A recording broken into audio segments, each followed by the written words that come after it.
Good morning, student. Today we are starting a new chapter with reproduction.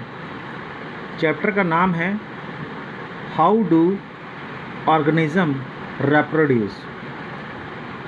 यहाँ पे topic आता है starting में reproduction. What do you mean by reproduction? अगर इसको आप अलग करो, re और production यानी कि again and again manufacturing is the process by which a living organism is able to produce a young ones. It means just like parents and you. यानी कि generation to generation, just like a young ones is produced by parental mother. यानी कि एक parents जो होते हैं एक next generation करते हैं, यानी कि आपके दादी हैं, पापा हैं और फिर बच्चों के बच्चे होते हैं, उसे हम कहते हैं रिप्रोडक्शन. और in that case we take a reproduction. यहाँ लिखा example parents to offspring. Offspring means young ones like boys and girls, and from them to their offspring यानी नेक्स्ट जनरेशन, यानी first generation and second generation.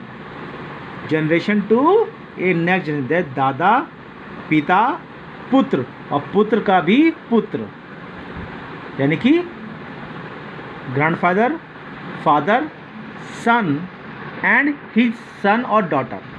ये 4 generation होगी.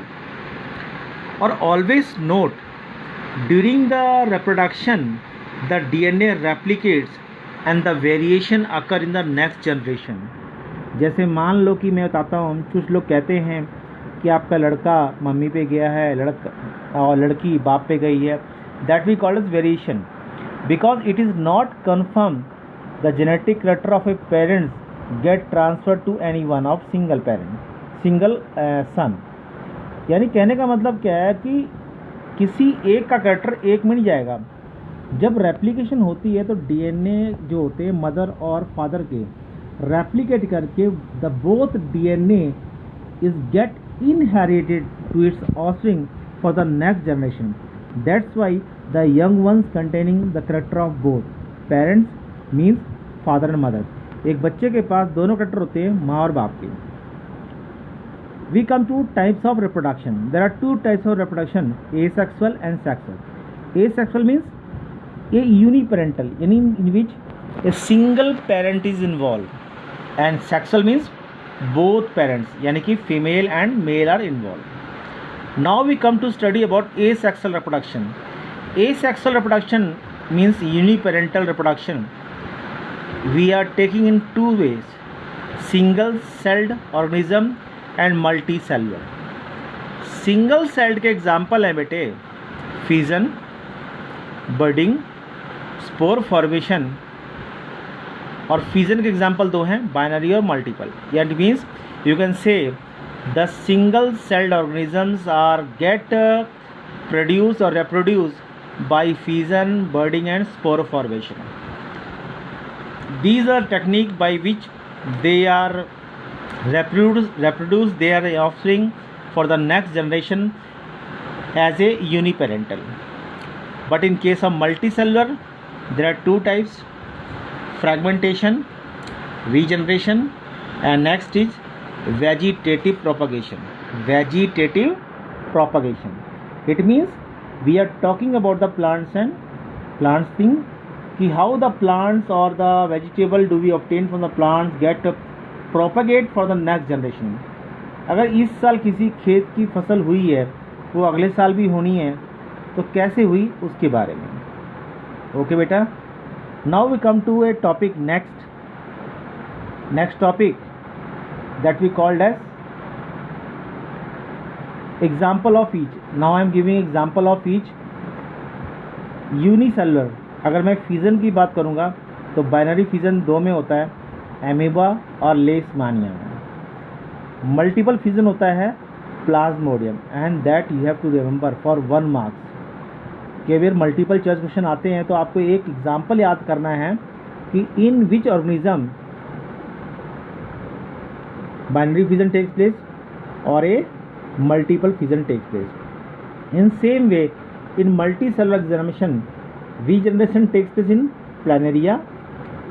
आप ना अगर English आपकी अच्छी है तो think it properly regeneration means regenerate यानी दोबारा से बनना, फ्रेगमेंटेशन यानी मीन्स फ्रैगमेंट में तोड़ दो, जैसे कि आपकी मम्मी सब्जी काटती है अलग अलग पीस में, तो fragmentation, Spirogyra, budding, hydra and planaria, spore formation, Rhizopus. Next है वेजिटेबल प्रोपगेशन। तो ये आपको एग्जांपल दे रखा समझाने के लिए मैंने जस्ट कि वेजिटेबल मतलब कैसे होता है, राइजोफस, और ये है स्पोरंजिया और इसके अंदर है spores. Ultimately one the favourable condition comes, it get bast and spores get release and number of individual appears. Okay बेटा, तो नेचुरल एग्जांपल जैसे बेटा लगा लो कि अगर एक गुलाब के फूल से आपने कई गुलाब के फूल बनाने हैं तो आप क्या करोगे, ग्राफ्टिंग, काटिंग करोगे और बन जाएगा। अगर किसी को अपने आलू से, एक आलू से कई आलू के पौधे लगाने हैं तो आप क्या करोगे, बर्डिंग। आप देखना आलू में एक आलू लोगे ना, if you take one potato there are several notches, notch means eyes, eyes potato, eyes of potato. उसमें अगर आप कुछ दिन करोगे ना, उसमें अपने आप ग्रीन ग्रोथ हो जाती है, और कट करके लगा दो ना तो एक नया पौधा बन जाता है। मनी प्लांट्स, मनी प्लांट को काटो और लगा दो, वो अपने आप हो जाता है, दैट मीन्स कटिंग। कुछ लीफ होते हैं ब्रायोफाइलम, लीफ, उसमें लीफ के ऊपर लीफ उग जाती है, उस लीफ को उगा दो तो नया प्लांट बन जाएगा, दैट इज कॉल्ड ब्रायोफाइलम। तो these are different techniques we called as natural vegetation. और जो बर्डिंग, ग्राफ्टिंग एंड लेयरिंग है that we called as artificial, that we have do yourself only. कई साल पहले रेड रोज आते थे, मगर आज की दुनिया में white rose, pink rose, black rose, yellow rose, because this we do as grafting.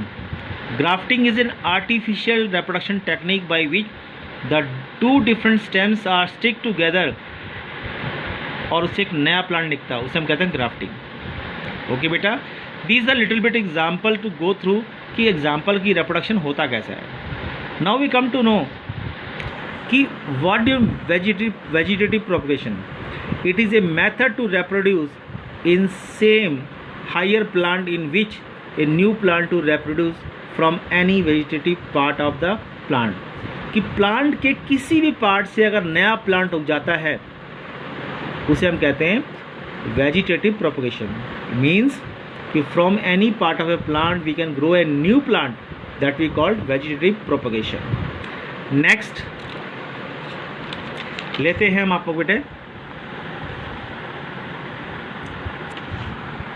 लेते हैं नेक्स्ट। ऊपर लिखा है एडवांटेज।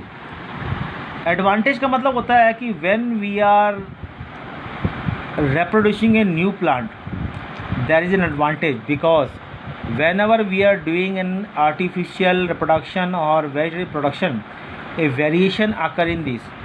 अगर दुनिया में अगर रेड रोज़ के अलावा पीला रोज़ नहीं आता तो कभी भी उसमें वेरिएशन अचीव नहीं होती है। और आई थिंक वेजिटेटिव प्रोपगेशन जो है एक वेरिएशन देने के लिए हेल्प मिला, इसीलिए आज हमें रेड रोज़, येलो रोज़ मिल रहे हैं। इसलिए नई नई वैरायटी मिल रही है, नए नए जेनेटिकली उसमें असमानताएं मिलती हैं। Because when the crossing over occurs the new trade characters appears. तो ये इसके एडवांटेज हैं। और नेचुरल में क्या होता है कि कैरेक्टर जो मिलते हैं नेचुरल वेजिटेटिव प्रोपगेशन में, कैरेक्टर जो होते हैं ऑलमोस्ट सिमिलर होते हैं विद कंपेयर टू पेरेंटल। अगर आप किसी पौधे को काट कर एक नया पौधा लगाते हो तो वही, अगर मनी प्लांट को काट कर लगाते हो तो मनी प्लांट ही उगेगा, उसमें कोई कैक्टस नहीं उगेगा।